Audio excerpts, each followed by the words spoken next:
আসসালামু আলাইকুম রহমতুল্লাহ বারাকাতুহু। ইসলামের সোনালী সময়ে সবচেয়ে সস্তা ছিল ন্যায় বিচার। অর্থাৎ তখন যদি কারো বিরুদ্ধে কোনো অপরাধ করা হতো, তখন সে সরাসরি কাজী বা বিচারকের কাছে অভিযোগ দিতে পারতো। আর বিচারক যার বিরুদ্ধে অভিযোগ দেওয়া হয়েছে, সে রাষ্ট্রের যত বড় পদেই থাকুক না কেন, রাষ্ট্রের প্রধান হলেও তার বিরুদ্ধে রায় রায় দিতেন বা ন্যায় বিচার এনশিওর করতেন।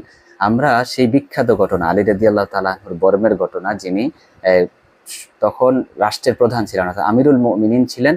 তখন উনি এক ইহুদির বিরুদ্ধে বর্ম নিয়ে এক বিচারকের কাছে অভিযোগ দায়ের করেছিলেন, কিন্তু সেখানে তিনি সঠিক সাক্ষী উপস্থাপন করতে পারেননি বিধায় সে কাজী সেই ইহুদির পক্ষে রায় দিয়েছেন, এবং ইহুদি এই চমৎকার বিচার দেখে আশ্চর্য হয়ে ইসলাম গ্রহণ করেছে। আর বর্তমানে ন্যায় বিচার তো সোনার হরিণ। এখানে যদি কারো বিরুদ্ধে অবিচার করা হয়, তাহলে সেই ন্যায় বিচারের পেছনে ঘুরতে ঘুরতে তার জীবন পার করে ফেলে। কোর্টের বারান্দায় দিনের পর দিন, বছরের পর বছর সে দৌড়ায়, কিন্তু ন্যায় বিচার অবশেষে পেলেও সেটা অনেক দামি, অনেক কষ্টের।